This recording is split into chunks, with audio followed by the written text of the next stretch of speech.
Il vous est déjà arrivé de croiser une fille ou un garçon et d'un seul instant le temps semble s'arrêter? Et puis soudain vous ressentez une vague de sensations que vous n'avez jamais expérimentées auparavant? Une sorte d'étourdissement mélangé à de l'excitation? Le genre de fille ou des garçons que tu essaies d'approcher pour avoir une petite conversation et puis soudain la conversation coula naturellement comme si vous vous connaissez depuis toujours? Et vous réalisez que vous venez de croiser quelqu'un de trop spécial? La magie de ces moments ne vient pas seulement des mots échangés, mais aussi de la chimie, des frissons et de l'excitation du coup de foudre. Le coup de foudre, ou amour à première vue, a fait l'objet de plusieurs études en neurosciences. Lorsqu'une personne ressent le coup de foudre pour l'autre, il se produit trois réactions chimiques et neurologiques dans le cerveau. Première réaction, c'est la libération des neurotransmetteurs. Lors d'une rencontre romantique intense, le cerveau libère de la dopamine et de l'adrénaline.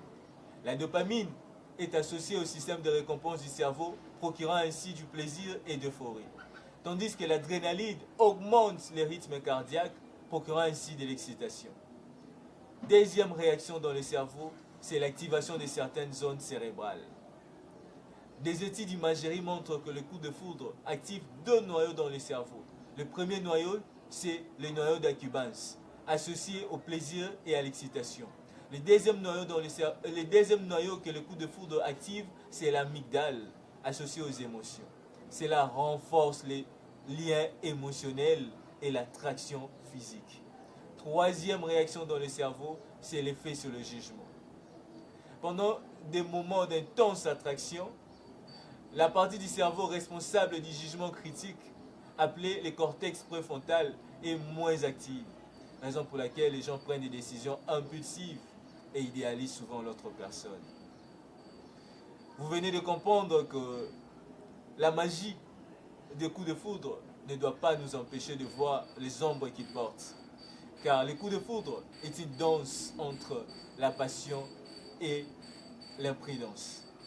À présent, je vous donne trois raisons qui vont vous prouver que le coup de foudre vous mène tout droit à une confusion.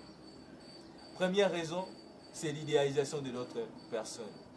Les fortes émotions peuvent amener la personne à avoir une vision idéaliste de l'autre personne, rendant ainsi difficile une évaluation réaliste de la compatibilité.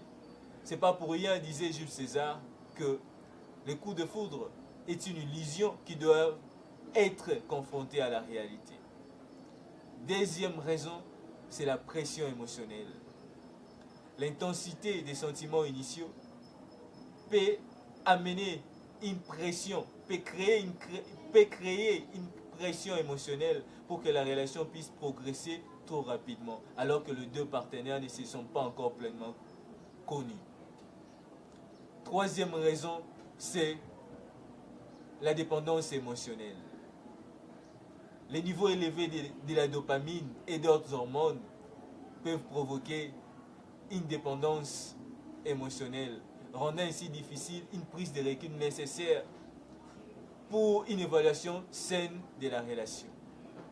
C'est pas pour rien Marguerite Yourcenar disait que il est parfois douloureux de croire au coup de foudre, car il nous porte à rêver sans tenir compte des réalités. Pour conclure, je dirais que le coup de foudre est un mélange complexe de réactions chimiques et neuronales qui nous poussent à avoir une connexion intense et rapide avec une autre personne, mais également qui peut créer des obstacles à une compréhension claire de la relation. Si à présent vous vivez une telle expérience, il est conseillé de prendre le temps nécessaire pour mieux apprendre à connaître l'autre personne. Si vous avez aimé, n'oubliez pas de liker, de partager et pourquoi pas de vous abonner. Quant à moi, je vous dis déjà à la semaine prochaine avec amour, compassion et bienveillance. Namasté.